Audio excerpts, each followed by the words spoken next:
नमस्कार काकू. नमस्कार. नाव काय तुमचं? संगीता रवींद्र लिंबे. बर, कुठून आला होता? पिंपोडवरून आली.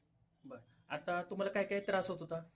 खूप त्रास होत होता मला शुगरमुळं. 10 वर्ष झालं मी शुगरच्या औषधं खात होते.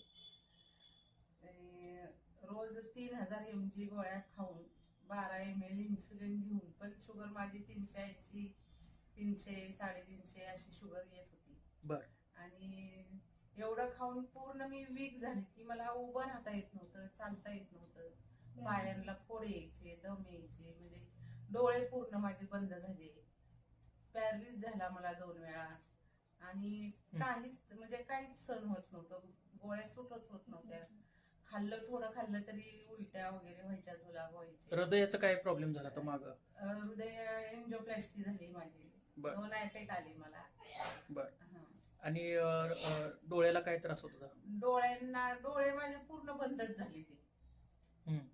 एक पापणी पडलेली होती. एक पापणी पडलेली ती 6 महिने त्याच्यात गेले. नंतर दुसरी पडली. आणि सगळे म्हणजे औषधं खाऊन खूप कंटाळी. शेवटी म्हणलं आता काय खरं नाही. आयुर्वेदिक डॉक्टरांचा सल्ला घेतला मी.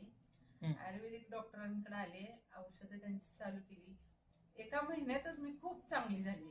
बर, सध्या आता इन्शुलिन किंवा ॲलोपॅथिक ड्रग काही चालू आहेत का? नाही, ॲलोपॅथिक पूर्ण गोळ्या बंद झाल्या, इन्सुलिन बंद झालं, सगळं म्हणजे. आता तुमचे लॅब रिपोर्ट नॉर्मल आहे? हा, लॅब रिपोर्ट नॉर्मल आहे. पूर्ण म्हणजे शरीरावर खूप परिणाम झाला.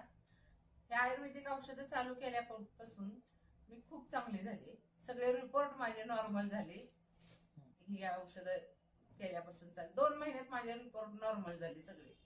10 वर्षापूर्वीपासून मी म्हणजे पूर्ण 2022ला पूर्ण माझ्या किडनीवर पण परिणाम झालेला होता. सगळे रिपोर्ट आहेत माझ्याकडे. पूर्ण म्हणजे हे झालेलं होतं. ॲलोपॅथी औषधांना किती खर्च यायचा महिन्याला? ॲलोपॅथिक औषधांचे 7,000 रुपये महिन्यात जायचे माझे. आता ॲलोपॅथिक काहीच घेत नाही? नाही, आता ॲलोपॅथिक पूर्ण गोळ्या बंद आहेत. 3 महिने झालं पूर्ण गोळ्या. शुगरची बंद आहे, इन्सुलिन बंद आहे, सगळेच म्हणजे गोळ्या, सगळे औषधं बंद आहेत. आता फक्त आयुर्वेदिक औषधावर मी खूप चांगली झाले. खूप फ्रेश वाटायला लागले. आणि कुणाला जरी शुगर असेल तरी मी आयुर्वेदिकचा सल्ला देईन. Okay, thank you.